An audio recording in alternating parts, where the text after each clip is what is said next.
And hello, everybody. Welcome back to the Kpush podcast. We're having some technical difficulties at the moment.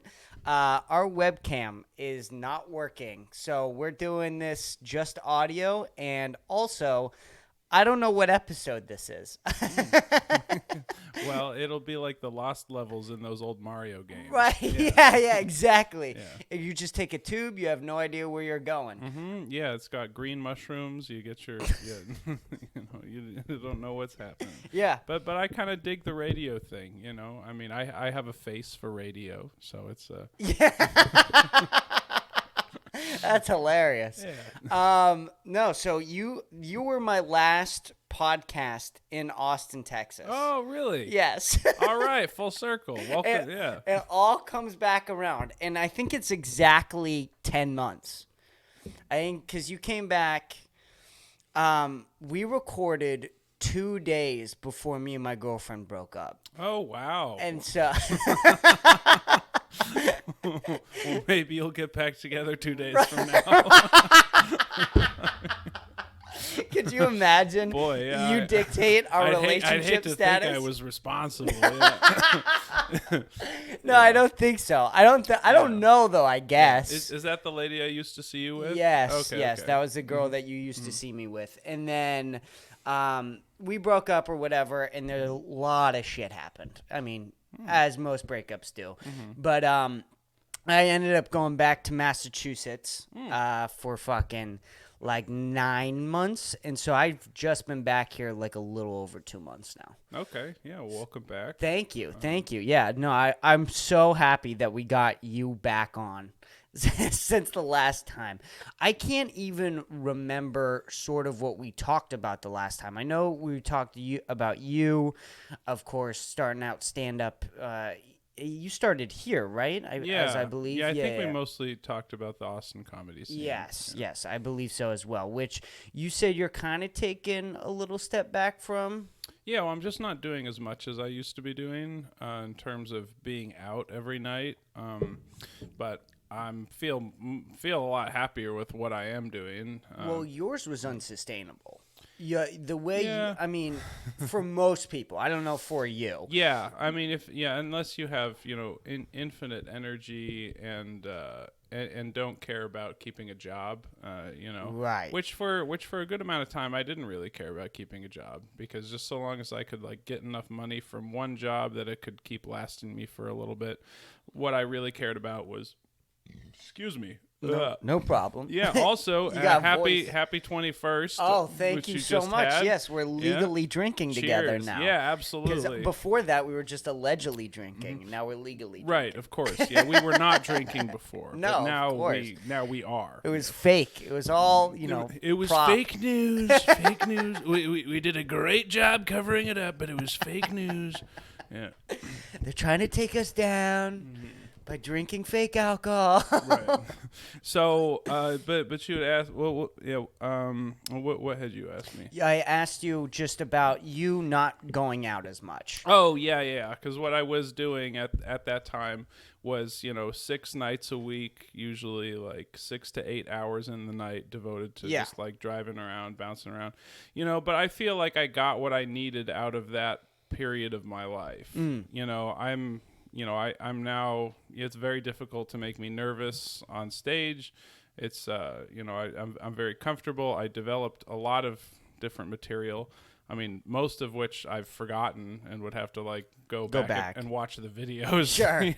to remember what the jokes were even. But I feel like it was a really great time of life, but it's time for me to structure my life a little bit differently. And I'm more than happy to do that. Yeah. Yeah. I feel like I paid my dues, got in at least 5,000 of my 10,000 hours. Sure. And now I can be a little bit more strategic about how I deploy my time. So how many nights do you go out a week now? Well, when I'm on the busier side of things, usually 3 or 4. When I'm on the less busy side of things, 1 or 2. Yeah. Okay. But I mean, that's still good. Oh, yeah. 1 or 2 is like, that's enough. Yeah, I feel like I'm able to get a lot more out of those 1 or 2 times a week that I go out.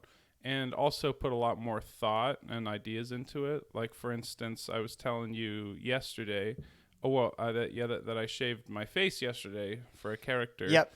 Because I was Andy Kaufman. I was the foreign man in Latka from Taxi. I hated doing that show, but I had to do it for the money. I was Andy Kaufman, and I hosted the Shakespeare's open mic, which your name was on the list, by the way. I noticed, but I also don't blame you for getting home to go to bed. You wait. So you took over halfway through? Yeah. At 12:30. Yeah. Yes, I was on the list. I went there at like 10 o'clock, signed up, and then I was nervous to go find the host. And she was dressed as Jessica Rabbit. Yeah, so that's very sexy and intimidating. Right. Yeah, for me especially, first time I was like, "This is insanity. Hey, just What's take a going couple on?" deep breaths, lick your eyebrows. Get a nice large cup of water. Yeah, exactly. No, but I signed up at like 10 o'clock, and then I asked I want to say it was 10:40, how much time everybody got, and if I could take a picture of the list. And then once I figured out that I wasn't going up until 1 o'clock in the morning. Yeah, that was about the time that I called your name. Yes. Yeah. And then I was like, you know what? I'm all right. Yeah, fuck this.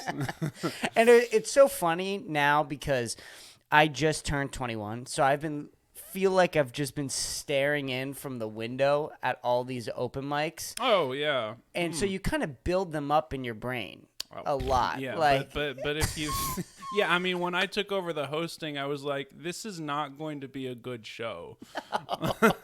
You're already at 12:30. They start at like 10. You're already 2 hours into an open mic. Yeah.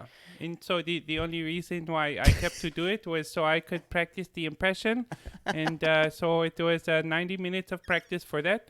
But outside of that, it's what it was. You do a pretty good Andy Kaufman, man. Thank you. I appreciate it. Are you a big Andy Kaufman fan? Oh, well, I mean, I think spiritually, yes, in terms of like how much of him I've seen outside of, Man on the Moon and Jim and Andy. Right. Like not much, but I find his essence to be very compelling. Well, it's so weird because it feels like he was the parody comic. Like you had no idea where the joke started and where it ended. Oh with yeah, Andy Kaufman. he was playing the joke on you to the point where you often didn't know it, until later. Yeah. And he was one of those guys. I forget which book it was, but I think it was Shakespeare. He would just go up and read Shakespeare. Oh, it was The Great Gatsby. The Great Gatsby, yes. Yeah, he did a college gig where where like all the college students were like so stoked to see him and like, do Mighty Mouse, do the Foreign Man. Yeah. And he, and because his thing is not to satisfy people's desires, right? Of course, to frustrate their desires, so that they can see that their desires are just bullshit. And so he pulled out The Great Gatsby and he read the entire thing. It's so funny hearing that, but just imagining you going to go see Andy Kaufman and him doing that would piss me the fuck off. I mean, it would make me so mad. Oh yeah. But I guess you're just not as much of a Dadaist as he right. is. Yeah. Right. No, I just don't know. He's your Dada daddy. He's just levels above me with intelligence wise. Well, I mean, I think not. I mean, yeah, I think he's probably smart, but I think it's more not caring. It's more like not being bothered by upsetting people, which is like something that my time in Banana Phone taught me. It's like. Because I kind of became a villain, oddly enough, because I'm such a nice guy. Yeah, you're very nice, especially when you're backed up against the wall. Well, dude, when somebody pushes you, you come out swinging. Yeah. So I perform a lot under pressure, and then also, I can be very nasty when I feel threatened. But so I kind of became a villain there. And the last time I showed up, I wasn't calling out much from the audience, but I got a good one in there. And then I followed it up with something that I thought was good, but apparently the audience didn't like. Also, I don't much care for the audience's taste at that place. Yeah. Because because it's all just like gay, pedophile, and other things. Those are the only things that get laughs there, and it's just so hacky. Like they've made like a hackiverse, like a hacky universe for themselves to like swim in. So they booed me really loud. And then also with the guy before me, I made some comment like while I was waiting in the wings, and then they booed me really loud again. And then when I went out onto the stage, they booed me even louder. But it didn't shake me. It didn't even touch my emotional center. I was like, okay, this is the energy that I'm working with, and now I'm just gonna like try and get them as angry and as booey as possible. Yeah. Because like, hey, if I can do something to like relieve whatever emotional pressure you guys are venting right now, well then I just see that as my role at this moment. That makes a lot of sense. Yeah. Very Andy Kaufman. Yeah. Esque. And also fuck him. Yeah, for sure. Now there's a problem with I feel like Austin, where you have guys like Tony Hinchcliffe, Mark Norman, Shane Gillis, where they're not hacks per se, but sometimes they use some especially hack Mark topics. Yes, you know? Like sort of like Mark Norman is a little bit disappointing to me how like he'll go for the cheap laugh with like throwing in tags and stuff like gay, right? like come on, Mark, you know, right? Just because you sound like a Muppet doesn't mean that you have to act like one. Right. No, that makes sense. And I just think that when you have that, right, and they're doing it, I think, correctly, as good comedians do, but then you have a bunch of shitty imitators, yes, doing it, but they don't understand sort of the nuance of what they're doing, so they just come off as hacks. Oh, yeah, or just rude. You know. Yeah. Yes. Well, that's the Tony Hinchcliffe. And that side. was that was like the more than the half of the comics who went up at the at Shakespeare's when I was introducing them, and like and I knew like most everyone was going to be trash, so I didn't really care. It's like and they definitely were. I'm like, I've been away from like the downtown Shakespeare's scene for long enough that a lot of these were fresh faces, but they weren't really different voices. Right. You know? I found it fascinating when I went to Shakespeare's last night because I've been doing this for 2 years. I know I took a 9-month break from here, but I've been here for the past 2 months going consistently. Yeah. And there was like 70% of people I had no idea who they were. Oh yeah, for sure. High turnover. Yeah, it's sort of like this is this comedy scene is like the Chili's of American comedy scenes. There's an extremely high turnover of open mic comedians. Right. Entry level positions. Yeah. With what were you doing? Were you doing any comedy, any spots, like pursuing entertainment back in Massachusetts? Yeah. I was going up. So you can Also, where in Massachusetts are you from? Because I lived in Concord, as I think we talked about. Oh, you before. did? Yeah, I was born in Newton. Oh, you were born in Newton. I completely forget all about that. It's okay. Yeah. I grew up, or I don't want to say grow up because I was there when I was like 11 years old.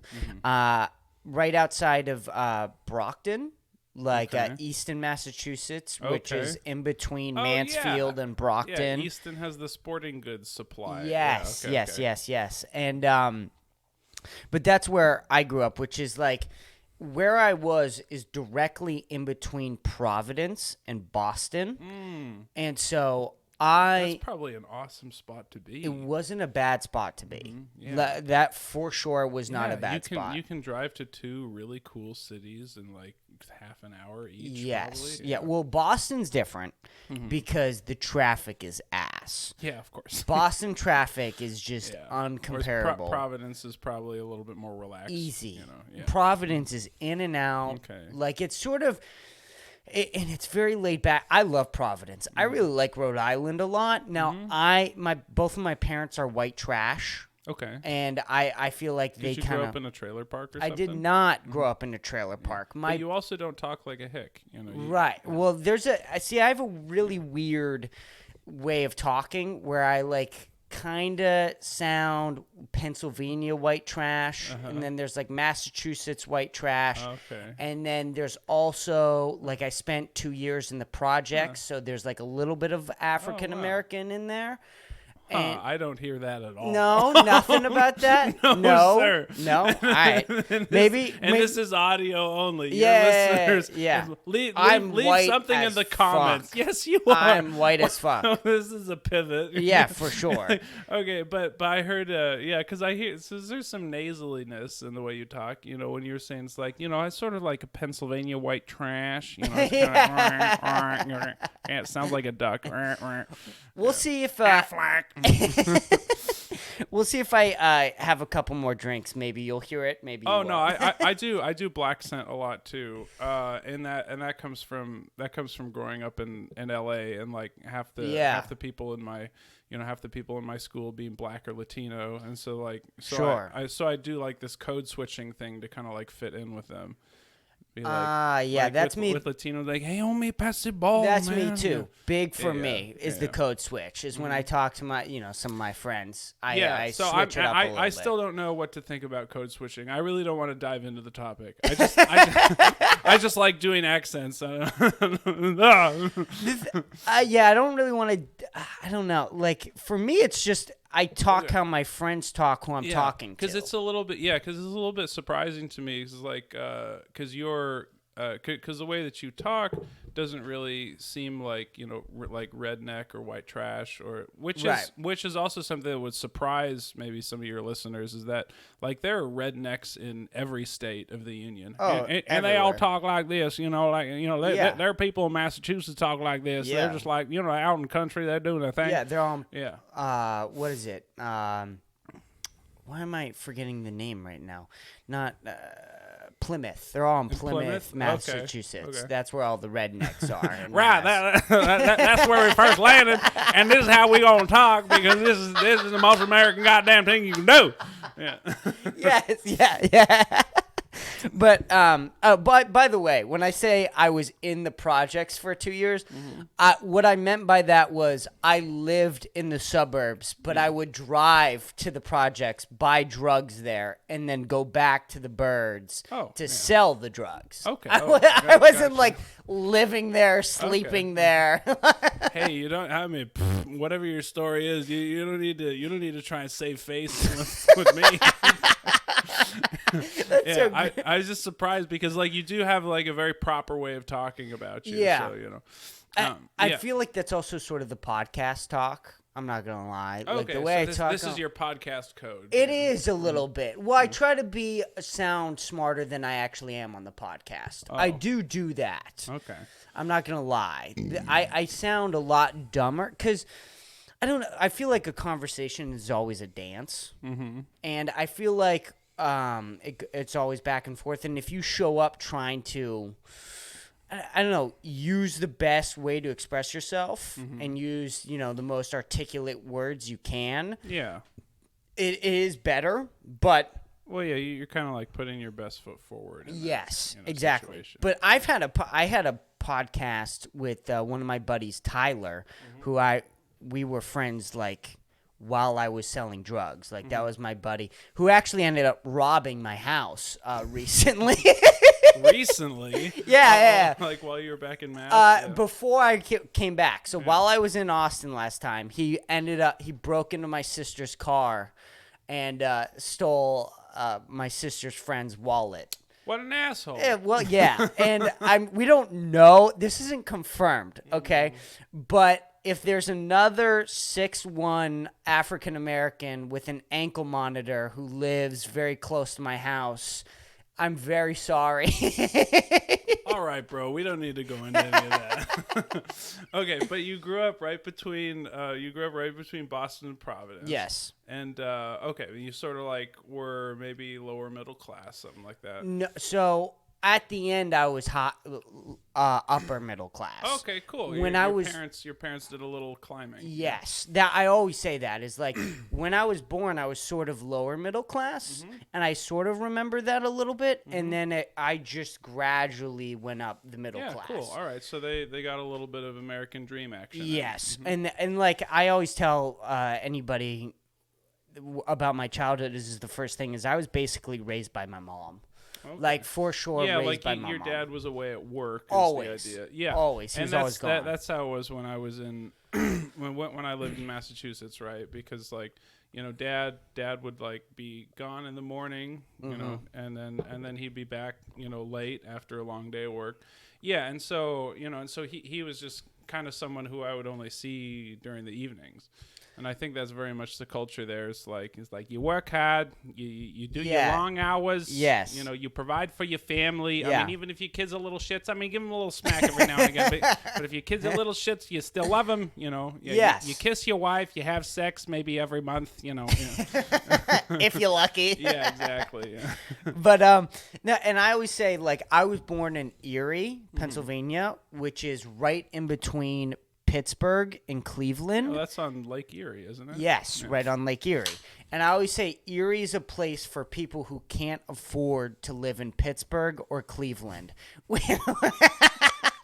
Which says, I mean, it has kind of like a Halloween sounding name. Yeah. It's like it's almost like I was just seeing like a lot of papers blowing through the streets. It is a shit. It's like a classic white trash upper like middle but also class, an urban area. Yes, very very urban, and like I grew up on like the nicer side of town, but it's still Erie. It's not like great. The public school system sucks, and it was just different coming from like there to right outside of Boston. Yeah, where like at the end when I left Erie, I was known as like the rich kid, and then I moved to Easton, and it was like, what? All right. Yeah, sure. All right, switching gears here. How about that? How about that Tony Hinchcliffe speech? Speaking of Tony Hinchcliffe, yeah. Yeah, I know we're like talking about comedy and our background, but nobody gives a fuck about anything else other than the election right now. Like this is all background noise, and especially for comedians, Tony Hinchcliffe has entered the spotlight. So you and me, big way, we're most qualified to talk about this. Well, I mean, yeah, I was surprised. Well, I mean, I'm surprised at how much it's in the news is like I never thought that my mom and my grandma, my grandparents or my aunties and uncles would ever hear the name Tony Hinchcliffe and know, and then but then also like with the hear the name Tony Hinchcliffe because I've been on his show twice. Yeah, I enjoyed my appearances. I don't know if it's but I never anticipated that like my auntie and uncle would now know who that person is. Yeah. I could say like, oh yeah, I did his show. It's like, and that's big surprise on every degree with Tony Hinchcliffe. Yeah, by the way, he's got a lot of press. I mean, most of it's bad right now, but he's definitely getting a lot of attention. Which the old adage in the news is as long as they spell your name right.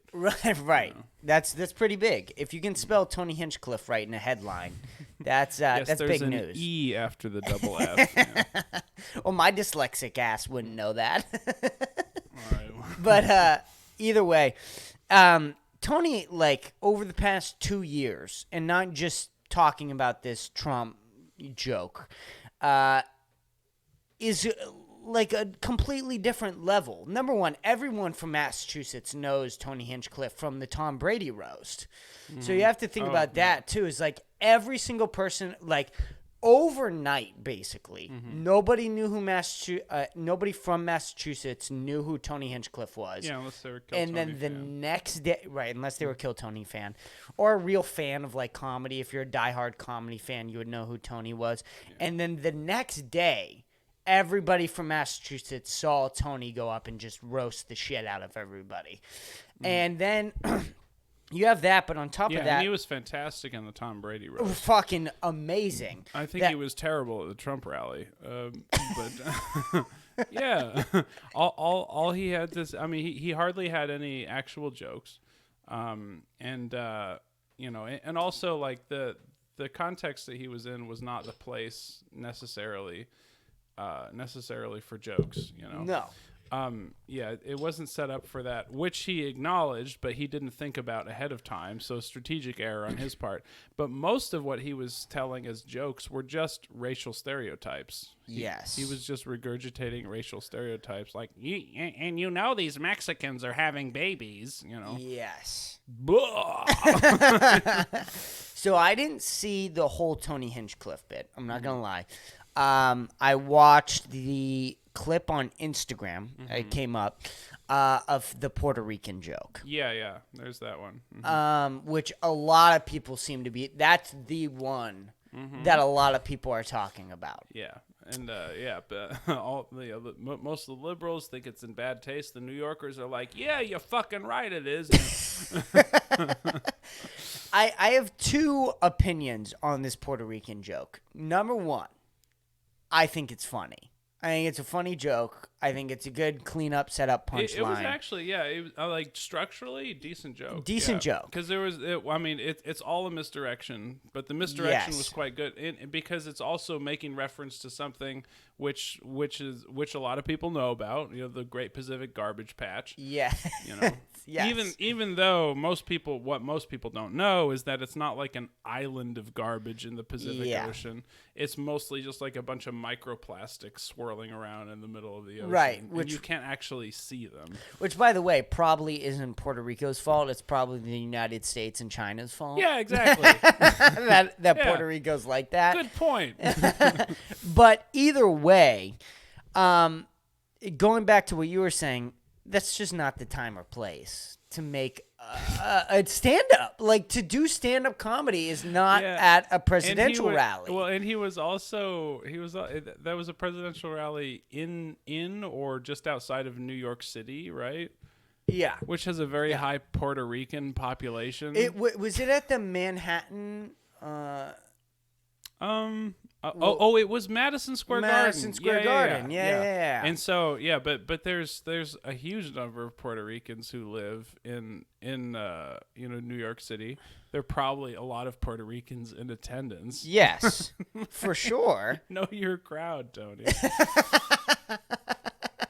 That's true too. I didn't even think about that. It's like you're not even thinking about the people who actually went to the fucking event. But I just... Tony can't help himself. And this is also the thing where I think Trump thought that Tony was going to be really good for Trump. Is like they both cannot help themselves but be themselves. Yes. Yeah, they've got like they're both kind of like troublemakers. Yeah, both of them are troublemakers. They have impulse control issues, And both of them, the best thing Trump and Tony Hinchcliffe do, they're two completely different people. But the thing that I think they both do best is being themselves. Like, Tony is an expert at being Tony Hinchcliffe, and Donald Trump is an expert at being Donald Trump. Yeah, definitely. But Tony Hinchcliffe should be at Kill Tony, and Trump should stay at the Trump rally. These two things, I don't know if they should. Their shows don't really cross-format with each other well, Yeah, like the crossover Kill Tony Trump rally episode did not go well. It's also like, and this was my saying, I have the same opinion on like Taylor Swift, right? Where she came out and she endorsed Kamala Harris. And it's like, you have gotten popular and you've gone mainstream by literally bullying your exes and literally like complaining about these dumb bullshit problems in your life.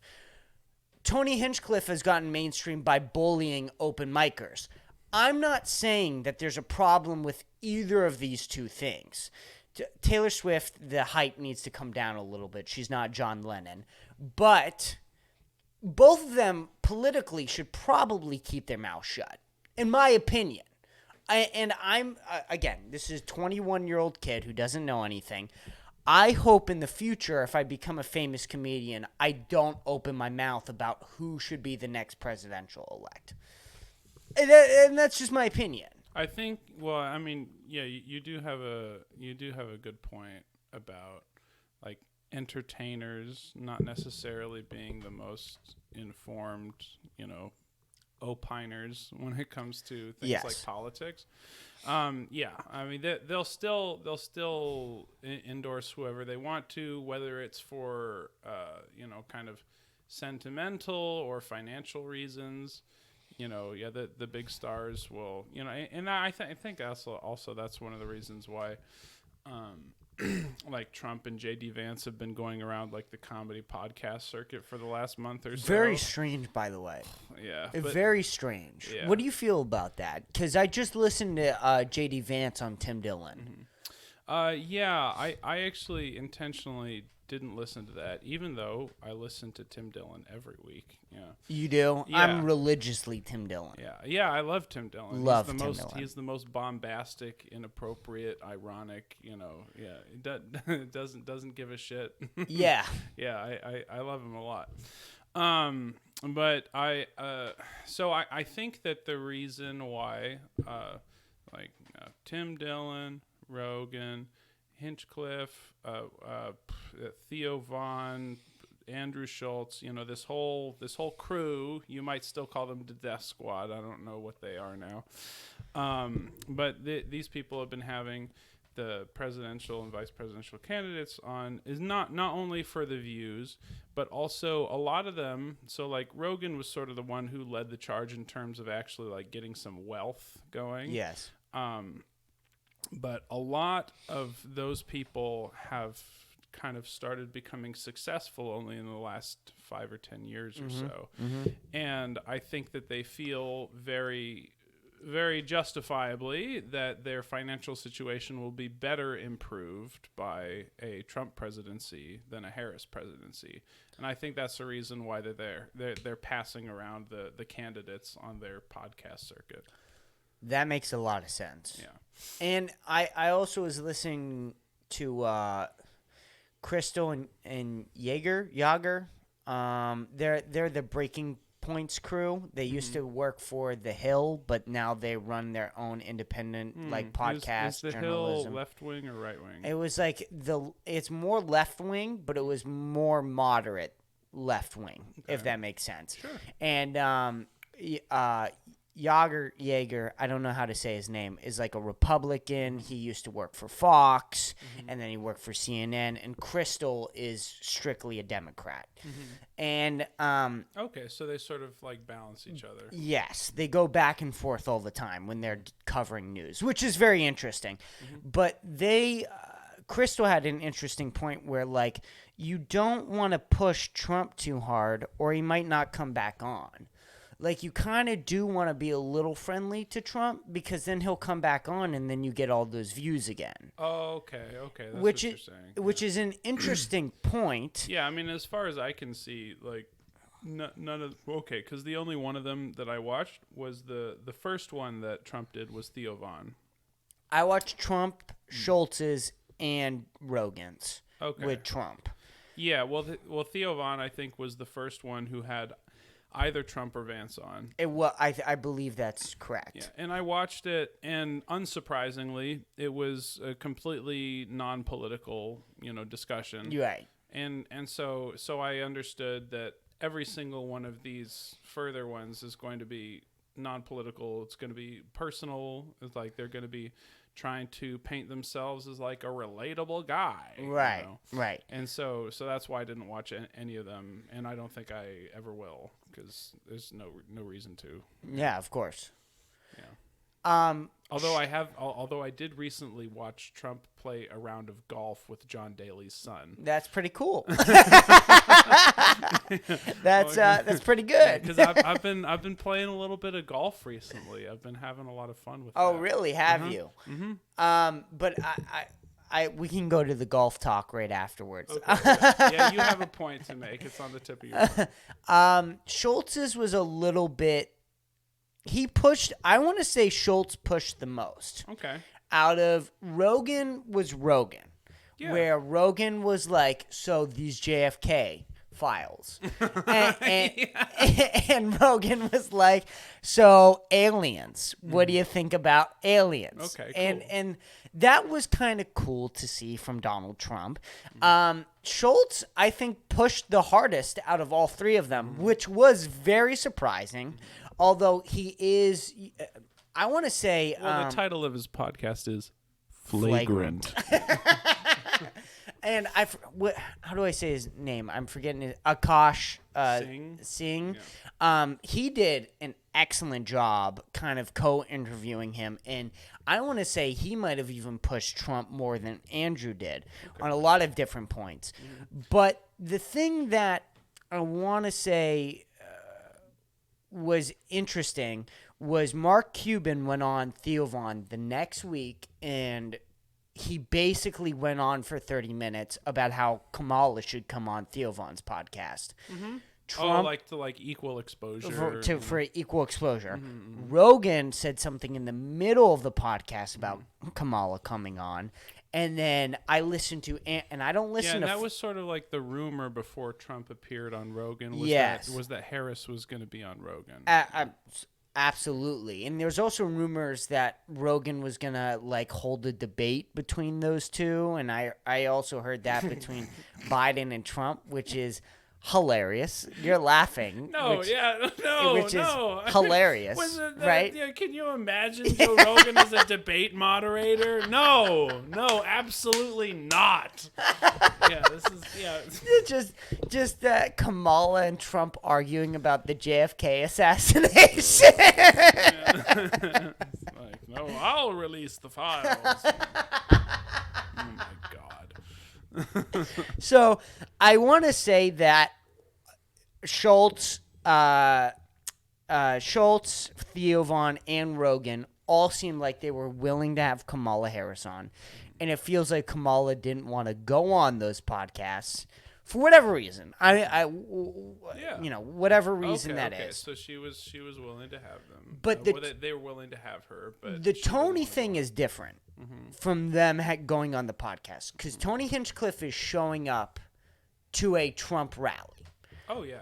Inherently, that changes the whole circumstance. Yeah, of course. Yeah, because rather than he's entering Trump's domain. Yes. Rather than Trump, like paying a visit to this thing which is not his area. And if if Rogan, Theo Von, and Schultz are all willing to have Kamala on, I don't necessarily think that there's a problem with Trump going on. If they're willing to have the other candidate on. Of course not. And, and then who knows, like maybe it was a tactical blunder on her part not to choose to make an appearance in front of these large online audiences that she might not reach regularly. Or maybe she had like a really full calendar and other things to do. But also, like, so would Trump and Vance have had, and like they made time for it. So I don't really know. I think you have to make room for, and they're all in 3 different cities too, which does change the thing. Rogan's in Austin, Theo Von's in Nashville, and New York. Andrew Schultz is in New York, so that does change things for sure. I think for Rogan's, you gotta go. He's the biggest podcast. I mean, and you saw the numbers. Like 2 days after it was recorded, I think it was already at 25 million views. Insane. You know, it's at like 36 million right now or something like that. Oh, 37 yeah. I mean, million. I'm not totally surprised. Yeah, but like, I mean, I haven't seen a second of it. But when I saw like 2 days ago, Trump was on Rogan, and I saw 25 million views. I was even a little bit surprised that it was that much.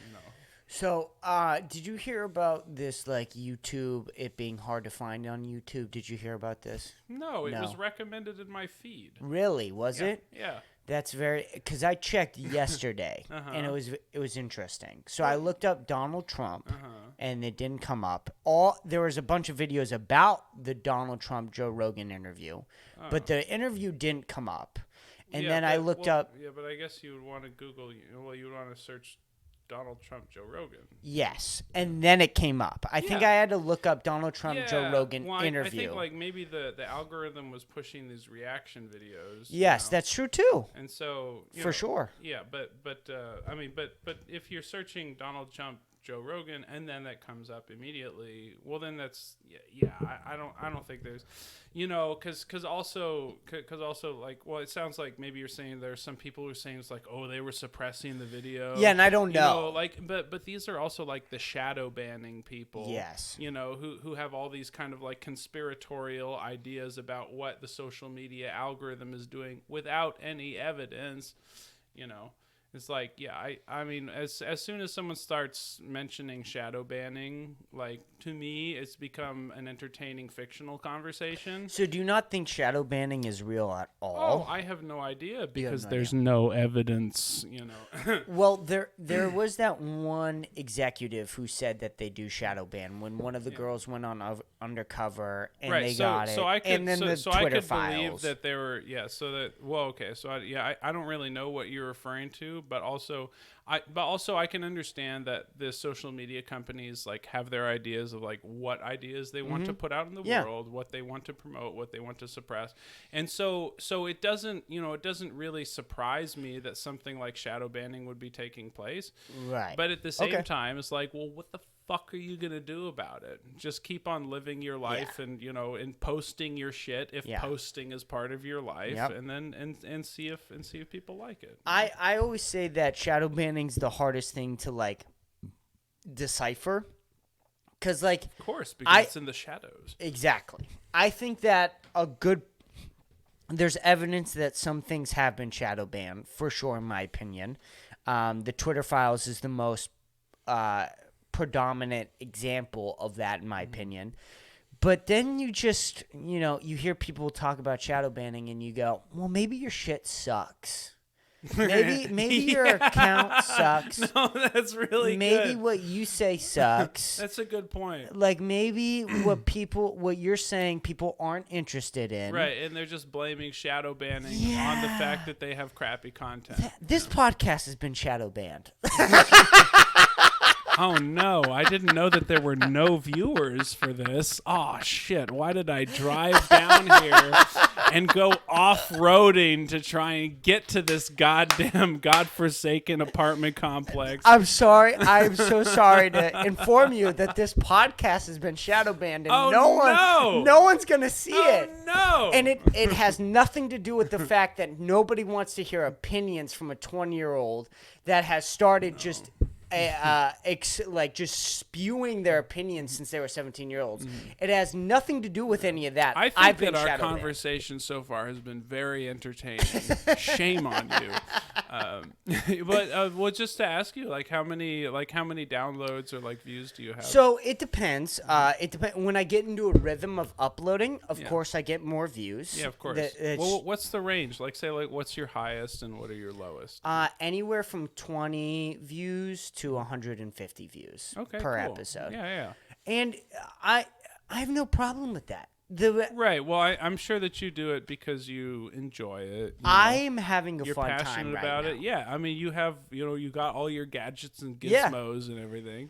And I was happy to say yes because this is your birthday week. This is a non-alleged drinking week on the podcast. There you are. Congratulations. Happy birthday. Thank you. Yeah, but also I wasn't, I didn't imagine that there's like, a lot of media exposure coming from these podcasts, which like most of the podcasts I've been asked to do is like, yes, I know there's not. And so you're very lucky because you've gotten me on the podcast, it's like for your birthday. Yeah. Because my new rule is that if you don't have at least 20,000 downloads per episode, wow, then I won't appear for free. Wow. So if you come back on, I got to pay you? Yeah, well, we'll do your next birthday. Okay, thank you. I would totally appreciate. You just keep coming back for my birthday. That'd be excellent. Yeah. But yeah, no, I mean, I just do this for the sake of like it's for fun. Yeah, of course. I also try to like, if you don't come on this podcast, and I've tried to say this is like it's your decision. It was your decision. I'm very flexible. I try to be like, when can you come on? Like as flexible as I can with time, trying to plan it, set it up. I've driven to go pick up comedians before. Like, what do you like? You like weed? You like fucking alcohol? Do you want to do it sober? Like, I'm down for whatever you want to do. And so, like, if you decide that you don't want to come on, you don't want to come on. And again, no hard feelings. Yeah. Right? Like, completely your decision. If you come on, great. Let's have a fucking great time. It's nice, like you have this passion project. This is like part of your hobby, your free time.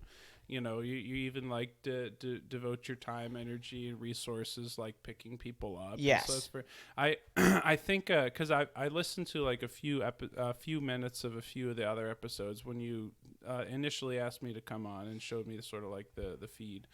And I think I listened to the one with Nick Vandervoort and like you picked him up because I think he was living. I think he had lost his van at the time. So his van was broken down. Oh yeah, it was broken down. I don't know if the engine actually had a bullet through it, which is what I think he said. Yeah, well, he's a little cuckoo. Yeah, he is. We love Nick.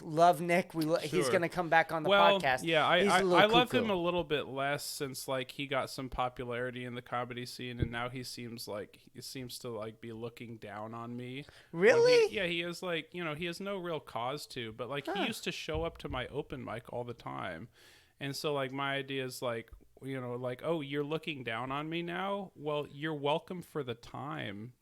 Yeah, what has he done anything in particular? No, he says a lot of slighting things, and he's very dismissive of me in social context. Wow. So what I've realized, now I do think he has like a good deal of talent. I think he's got a really good sense of humor. Yeah. But at the same time, like he seems to be this kind of social climber type. Wow. And there's a lot of those in the Austin comedy scene. They're like people who care about like, oh, who's popular? Like who should I cozy up to? I've never really cared about that. No, you haven't at all. Yeah, and a matter of fact, I mean, like I was saying some, I think, very honest things about, say, like Tony Hinchcliffe's set at the, if you can call it that, at the Trump rally. It's like, I don't really care about who's popular and so forth. Is like, but he cares about that a lot. But he feels like because I'm not someone who people like really want to cozy up to because they have some kind of like thing that they can offer other people. But I feel like he's kind of been treating me a little bit more slightingly because of that. Yeah. Well, my personal experience with Nick has been nothing but good, and he has no real incentive to be nice to me. I am a loser who left for 9 months. I have a failure podcast. I suck at doing comedy, and so I mean, I try. Yeah, I very much try. Yeah, I mean, there's a lot of effort. Guess, our stories are a little bit different in that, like, I don't know why he acts that way towards me.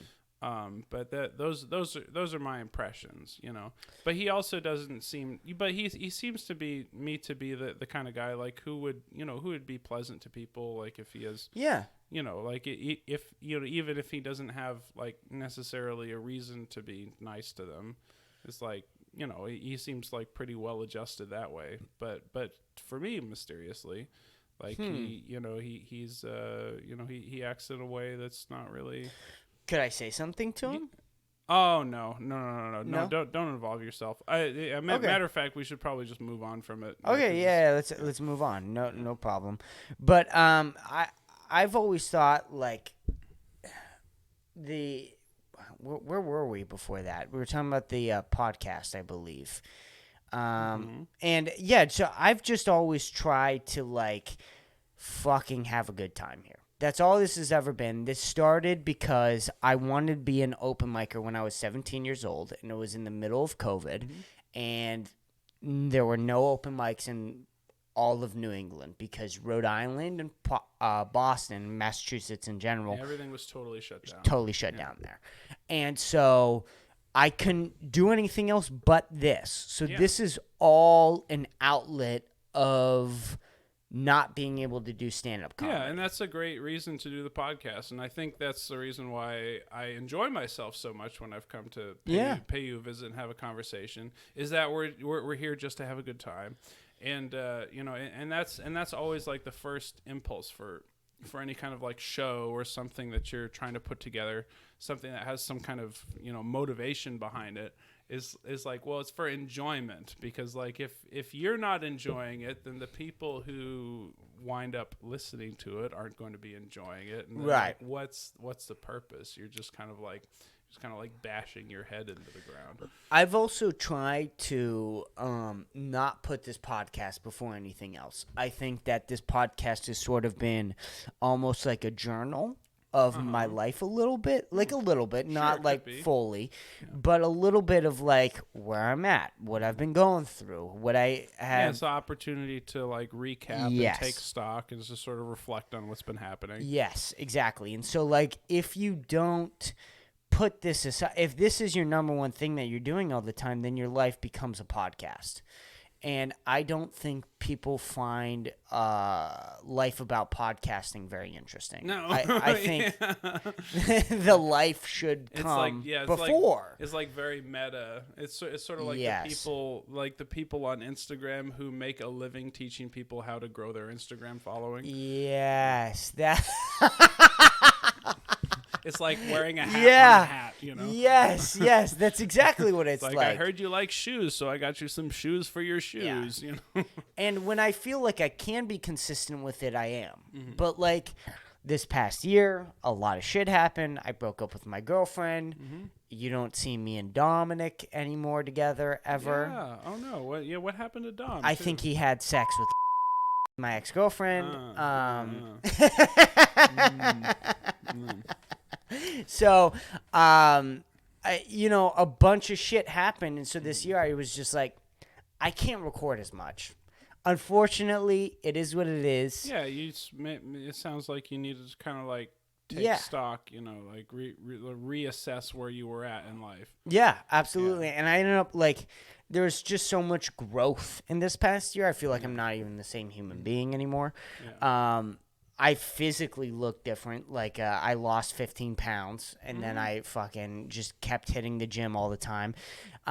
You do look good. As a matter of fact, now that I'm looking at it, your arms look bigger. Thank you. It's odd when somebody hasn't seen you in a while, and they're like, you've gotten huge. I'm like, really? But just, I feel completely different. And, like, now that I'm here, I'm in Austin, I'm with comics who like to do this shit. This is also one of the things I love about the Austin comedy scene is I have no problem being like, hey, do you want to come on the podcast? Most people are like, yeah, fuck it. Like, is there a specific time, or like, will you be flexible? I'm like, do whatever you fucking want to do. You can come 3 months from now. I don't care. Yeah. And most people are like, okay, I'm down. And so that's what this podcast has been, is just me having a good time, sort of a documentation of where I'm at in life, and trying to fucking kind of study comedy. Mm-hmm. That's sort of that's all this podcast has been, in my opinion, or what I've tried to make it. Well, I'm sorry that like so many of those things happened to you this year. And when you were back in Mass, like, were you living with the parents? Yes, I was living with the parents, and like this is the thing, right? Is that so they were sort of your crash pad? Yes, they were the crash pad to the climbing gym of your life. Yes, exactly. And like this is always, the thing, right, where like a lot of people, if their ex-girlfriend was messing around with their best friend, yeah, they would, and they were all had a lease together because we all signed a lease together. Yeah. That was, you know, Yeah, so and to be fair, like when I saw you guys coming around to Lazy Days, I sort of had an idea. It's like, oh, that might develop, like that kind of thing might happen. yeah, But at the same time, it wasn't. It was no part of it was no part of my business to say or intimate anything about that. right, I was just kind of like witnessing the dynamic that was taking place. yeah. And wondering, I wonder how this is all going to shake out. Yeah, and I hear that after the fact. There's a lot of people who are like, "This is interesting." well, yeah. I mean, but at the time, I felt like making any assumptions or saying anything wouldn't have been constructive or. And you say that, right? And we were like just meeting at that point, right? Right. Yeah. I mean, I think we would basically just see each other on Tuesday afternoons. Right. Yeah. Exactly. And like a couple maybe other open mics, but that mostly was just Tuesdays. And then we recorded that podcast together. But like I had literal like friends of like 7 years be like, I didn't know what to say to you, man. Like I knew. I had a feeling of like what was going on, and I just didn't know how to break it to you. So like, of course, I don't put that shit on you at all for not saying anything. But it's just it was a fucking rough year, and I also want to say like, most people would be homeless. Most people would go back to their parents' house, and it would be like a shitty. I went back to my parents' house and had a swimming pool and a hot tub. Nice. So it was like it's still hard to be like a resort. Yeah, it's like, oh damn it, man. It was your Massachusetts Hamptons. Yeah, that's pretty nice. Dude. Yeah, like so I did go through some shit, but also a lot of other people in my position would have had it a lot worse. Yeah. So I mean, you don't seem to be doing badly. No, well, the past 2 months were pretty bad, but that was because I wasn't 21 yet. So it was like everybody goes to the creek and the cave after to like go hang out or go to like a late night open mic, and for me, I didn't really have any friends here. I didn't really and any of the comedian friends I had were all out at the creek and the cave. Yeah. So that was tough. Were you going to college when I met you? No. Okay. I'm too stupid for college. I'm way too dumb for college. All right. I'm dyslexic, and then I have ADHD, so like I can barely read. Yeah. What are you doing for work right now? I work at Kava. Okay. Oh, is that the one on 6th Street in Congress? No. The one in Sunset Valley. Oh, sure. There's one. Yeah, I used to live right over in Sunset. Oh, really? Valley. Yeah, it's the one right next to Mad Greens. Okay. The salad place. And so that I've just been doing like 45 hours a week there, doing the open mics, and then just sort of slowly adjusting here. Okay. It's been good though. Yeah. Like overall, like right now, where I'm at compared to like where I first moved here or where I was a year ago from today, feel a lot better, man. Feel a lot better. So it's okay. The one thing that was changed was like the bitterness for stand up, and that's tough to get rid of because I've moved twice, half across. What kind of bitterness did you have over stand up? Well, just not being 21. So like moving, that like a lot of doors were closed. Yes, to you exactly, and like not like. So you were like, but you were bitter over that because you weren't able to pursue it in the way that you wanted to. Exactly. Okay, but it wasn't anything else. It was just like not being of legal drinking. Exactly. Oh, That's okay. exactly the thing that Right, I was starting to get bitter of. But then this this resentment just kind of like accumulated over time. Yes, and now it's going away because I'm 21 now. So like that problem is like whatever. Okay, it was just the one thing, and I say this now in confidence, is like the one thing comedians have to be entitled about with stand-up comedy is shitty open mics. That is the one thing that stand-up comics should be allowed to do at whatever your level is at. Now, for me, it was I've been doing stand-up for 2 years. I moved halfway across the country to pursue it, moved halfway back, and then moved halfway again, and I still couldn't go to the open mics. And so for me, it would just be it would fuck with my head. Yeah. Do you know what I mean? Well, if that makes every sense? now and again, you'll find like a 21 and up establishment that'll like say like put X's on your hands or something. You know, like let you go in. But also, the question I'd like to ask you right here is like, why would you like to be entitled to shitty open mics? Just for the more stage time and making a friend. You do get to socialize. You do get some additional opportunities to be in the limelight. Yep. But at the same time, like for the craft of it, a shitty open mic doesn't really give you a lot back. Right. And also, like, I sort of was building up in my brain, like, a lot of these open mics, like I was talking about before, where, like, I thought Shakespeare was, like, amazing. I thought it was, like, the open mic. I'll tell you, I've had some amazing times at Shakespeare's, but I will say that's less than 10% of the times I've walked through those doors. And now I know that. Yeah, bro. And so when I was as soon as I got there, I knew it's like this is not going to be a good show. Right. And I had that feeling there last night at 11 o'clock. Yes, but I was there to make another person live again for a while. It's Jim Carrey, he used to do that thing, but now this is me. And so I was a man possessed. Yeah. Yeah.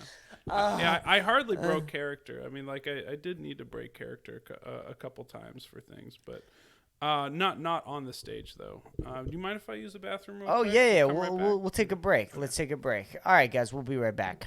And we are back.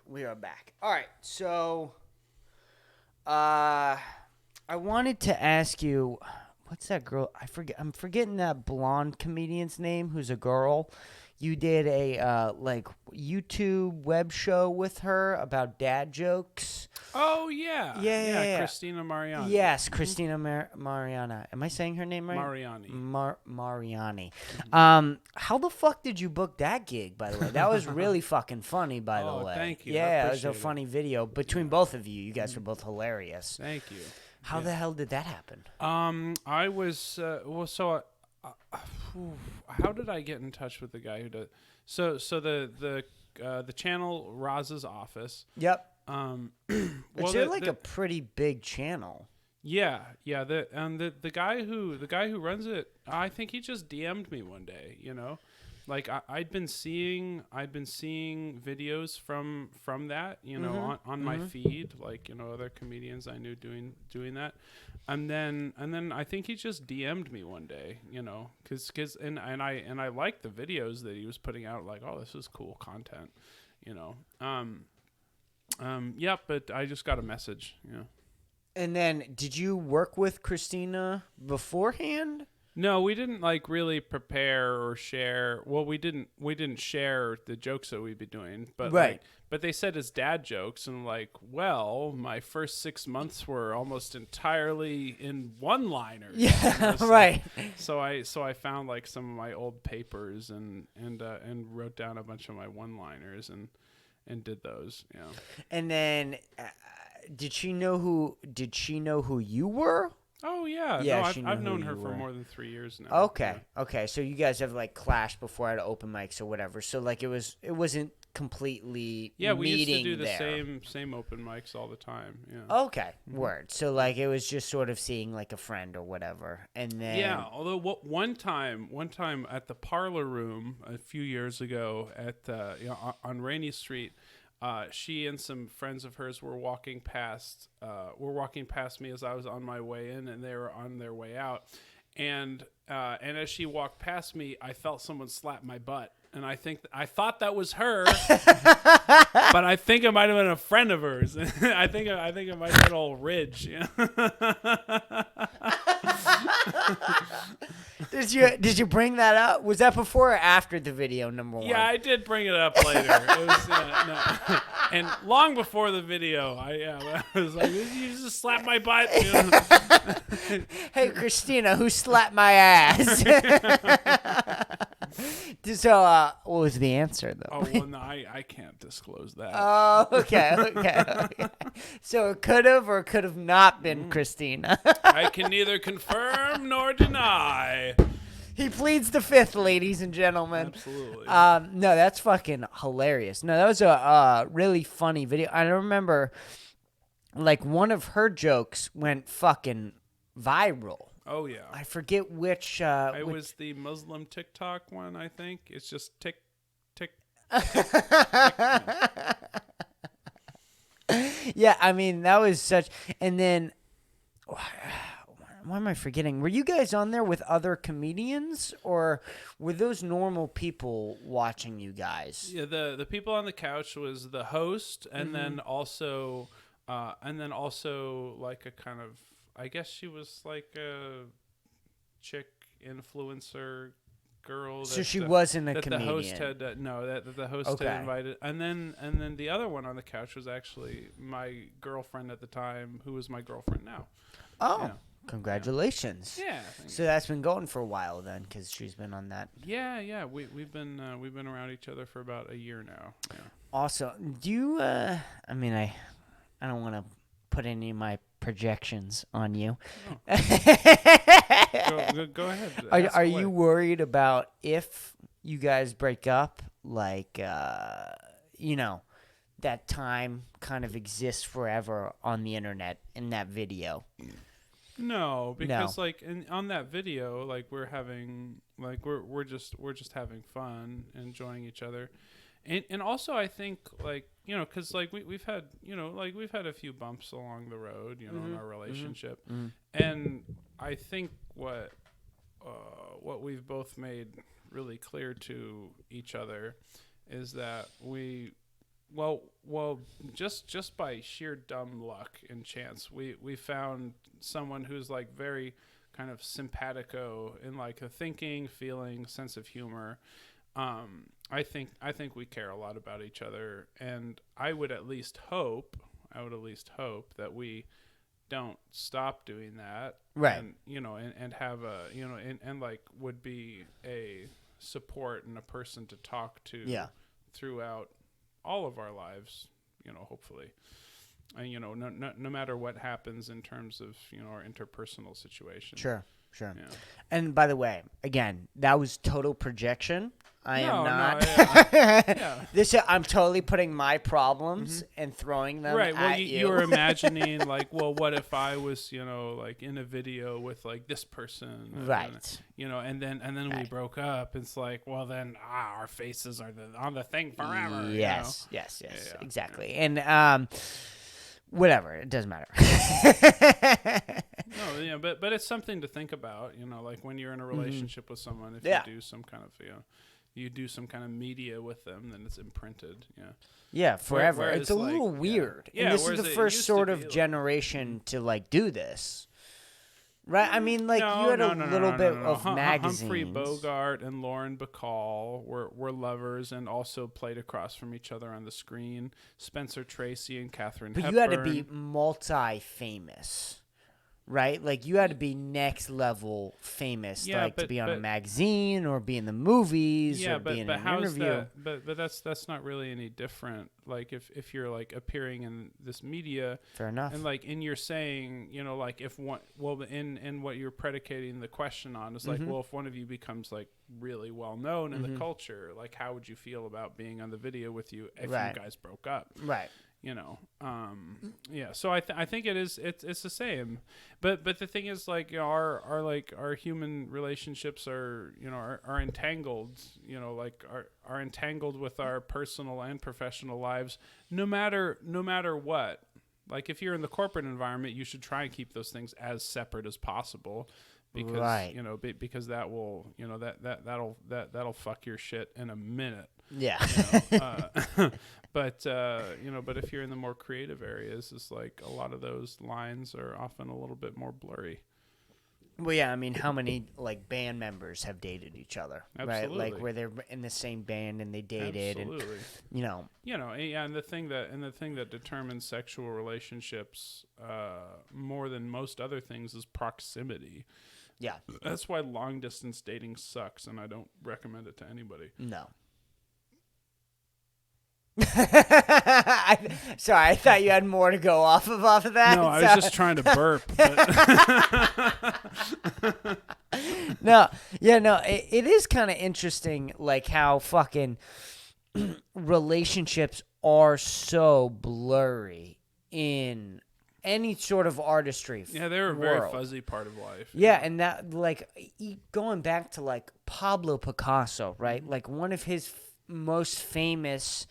I forget what it's called when an artist has like a certain style, but through his like blue depressing period, it was when his best friend died and when him and his wife got divorced, and like Pablo got way more deep and dark and depressed. I did like a 5th grade project about this, so that's the only way I know about this. But oh boy, I thought you were smart for a second or something. you're like, wow, this kid's talking about Pablo Picasso. He was lying about being a total dumbass. Yeah. No, I did one school project about it. But the blue, I think it's called the blue period, is like his most demented, fucked up, like demonic period, and that's my my favorite. Yeah, I mean, like, well, that's a tragedy is the spice of life. Yes, yes, and often that's the other case, right? Where like these really fucked up. I mean, Mac Miller's Swimming, right, which is like his last album, like very popular, whatever, is like sort of right after him and Ariana Grande broke up, and Ariana Grande was also messing around with Pete Davidson at that time, whatever. Yeah.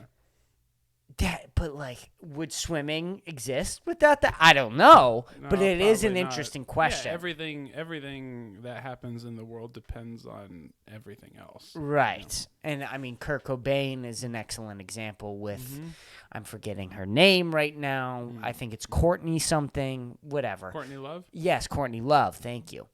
I mean, it's pretty fucking accepted that All Apologies is just about Courtney Love. And so I don't know really what I'm trying to say. I think it's fascinating how artists and relationships kind of coexist with their careers. Rather, it doesn't really happen in the corporate world. Yeah, or at least you're not allowed to articulate anything about it, because then you'll get yourself in hot water. Which, for instance, well, speaking of getting in hot water, and it wasn't really hot water. I think it's more lukewarm. Last night, while I was hosting the Shakespeare's open mic,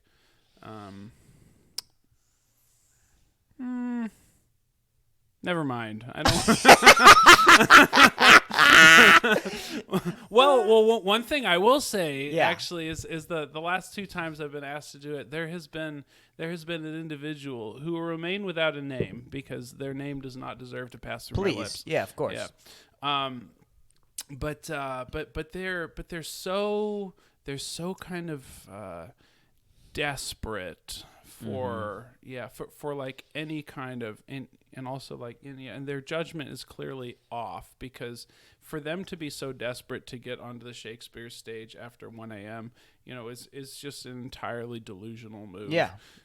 Which makes sense. The last time I went and guest hosted, this person harassed me to the point where the management had to ask them to leave me alone. And they eventually. Wow.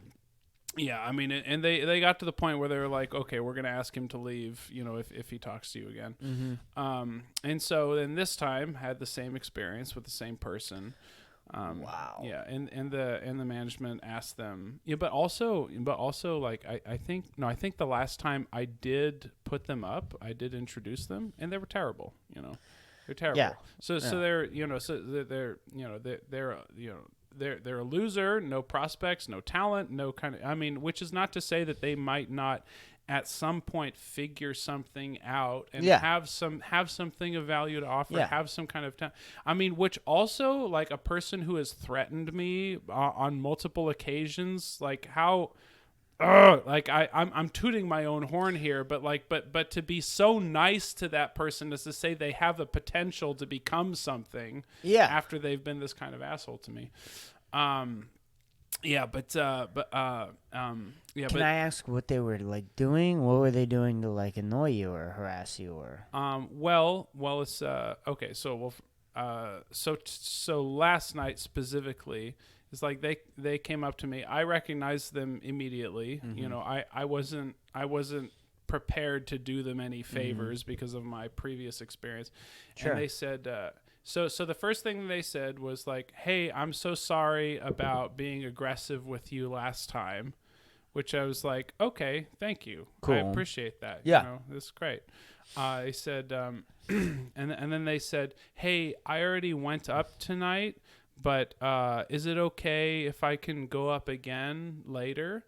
And I said, well, you know, which I think is something that they do at that open mic because, like, there's just so much time, and then, you know, if someone's hanging around. Can I ask real quick, how long does that open mic last? I'm going to let you finish your story, but just for context. 10 to 2, so it's a 4-hour thing. 2 o'clock in the morning? Yeah. Holy fuck. And so I took over, I took over at 12:30, you know, and and I said, I can give you a spot later.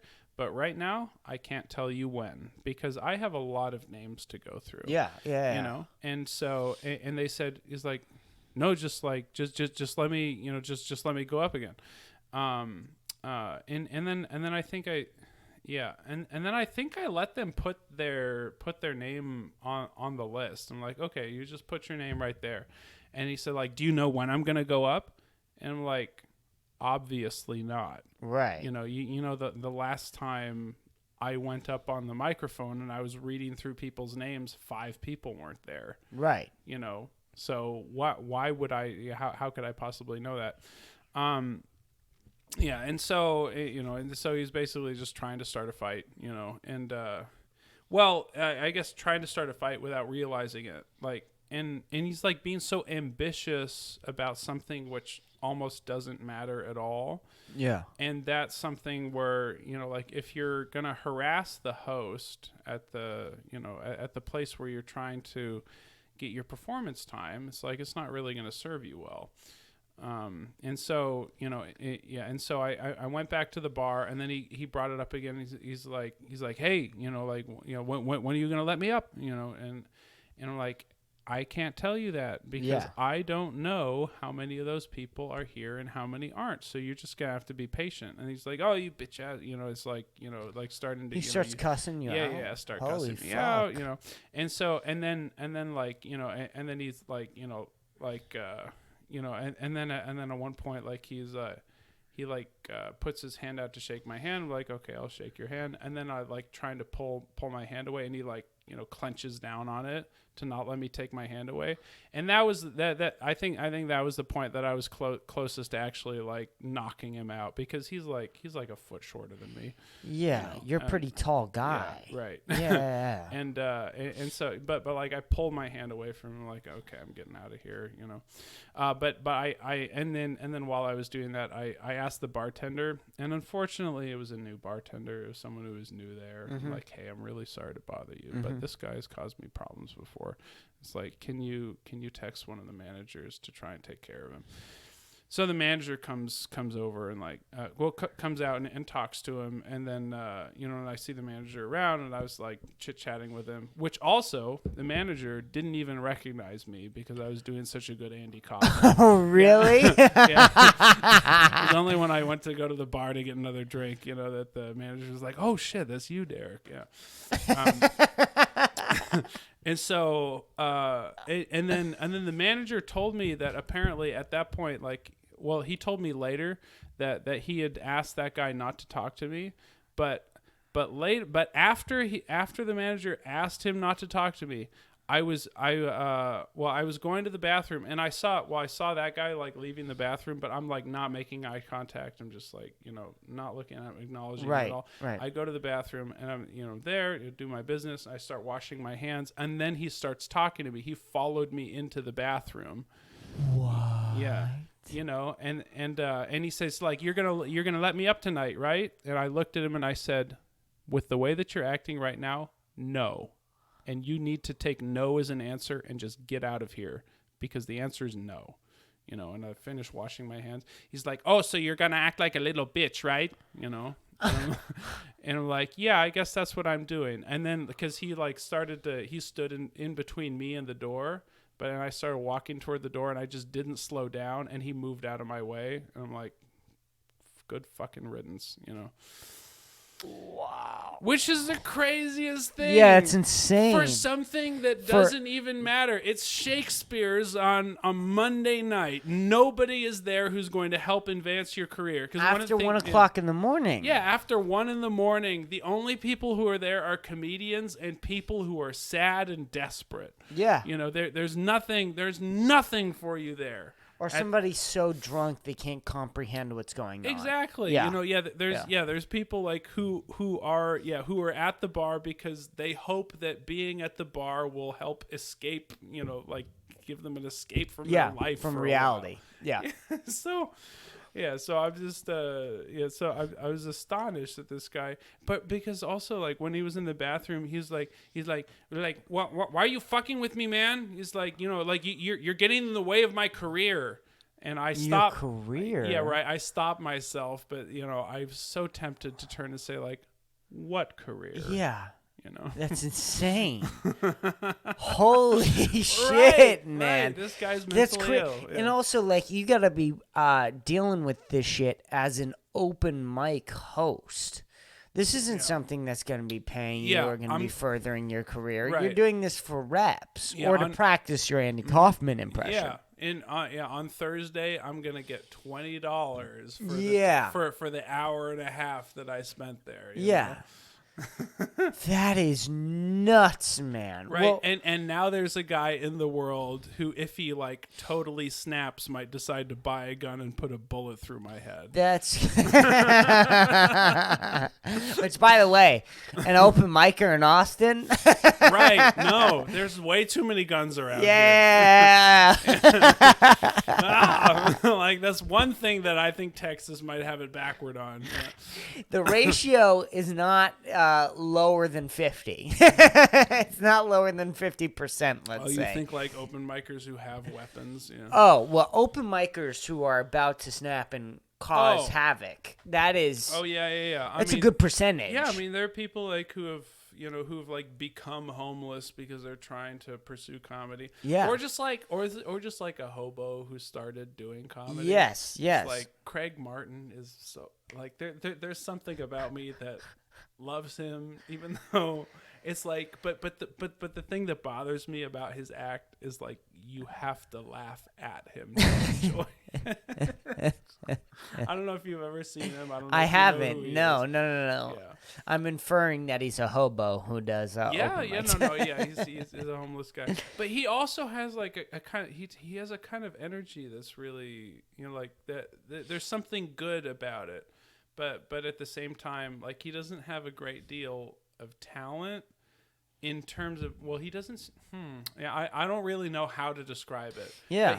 But he's such an individual that I really enjoy how different he is from other human beings. There are a couple open micers. I mean, that's everywhere. I want to say in the open micer scene, and it's like. There's some guy who just is so off the wall, so different from anything you have ever met. You go, what the fuck is this? Yeah. And I've been laughing with those people ever since I got to town. Like, right. Yeah. Like there are some people who like I don't use like I sometimes don't find what they're saying to be very funny. But I'll find the way they're saying it, or hilarious. Just kind of the subtext that I'm getting from their actions and their behaviors is like, or if I'll be hearing somebody and they'll be saying things that are so crazy or so delusional. And also, if they're doing that on purpose and just like fooling people, well, more power to them, because that's awesome. But if they are doing that unironically, what they're doing is so crazy and delusional that I can't help but laugh, and I really enjoy that. So I don't know if I have the best taste in the world, but I've been laughing at the weirdos for a while now. Yeah, and there's plenty of weirdos at open mics. Yeah, there's more weirdos here than there is cream cheese at a bagel shop. That's a good expression. I did not expect you to pull that one out. Cheers. Yeah. No, it's weird how entitled people are about, like, an open mic period, about when they should be able to go up. Like, yes. The idea that they're going up to the open mic host and just leave. Mm-hmm. Like, right. Just leave. Just fucking get the fuck out of there. Right. Yeah. If you ever start to feel frustration or dissatisfaction with what you're doing, well, in any other area of your life, you would choose just not to do that. Right. Or you would choose to tap out that night. Yeah. But there are people who have your entitlement is exactly the right word. They have this kind of like expectation that their dreams are going to be made to come true. At an open mic, which is not. This is absolutely not the case. No, and the whole reason to go up at an open mic is to practice, but at the same time, it's like you don't always know how long you're gonna have to wait to do your thing, right? And then also, like, if you're good at what you do, like, people probably want to give you that leeway of like, all right, well, maybe I'll get you up a little bit earlier. But that's also, I think it's a good thing because it'll give the people who have like some kind of special quality, some kind of talent, something that they're working with that they can actually turn into something that really entertains people, is like a little extra chance, and but to be entirely talentless and entitled is the most paradoxical thing. Yeah. And to have zero, not only zero talent, right, but like zero work ethic.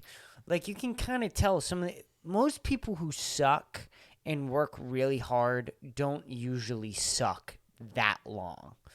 You know what I mean? Like, they usually figure out something, or maybe they have some good, well-written stuff, or maybe at least a couple different taglines. Or they'll quit. Period. Or they'll fucking quit. Yeah. You get to ask once at an open mic. Sometimes, maybe, depending on what night it is. Sometimes you can just tell that they're really busy, and asking makes you a douchebag. But, like, even that, asking once is like, you're kind of being a dick by asking once. Now, or like, when am I going up? Right. Mm-hmm. Now, but like, here's the thing, right, with like asking when you're going up. Take a picture of the list. Yeah. Ask how much time everybody gets. Mm-hmm. You can. If you do math. Yeah. Do math. You have a calculator on the phone. Like, it's crazy to me to like sit there and bother the open mic host. Mm-hmm. And by the way, like, this is the person who's going to bring you on. Right, exactly. And so, like, what kind of introduction do you think you're going to get? If you get one at all, right?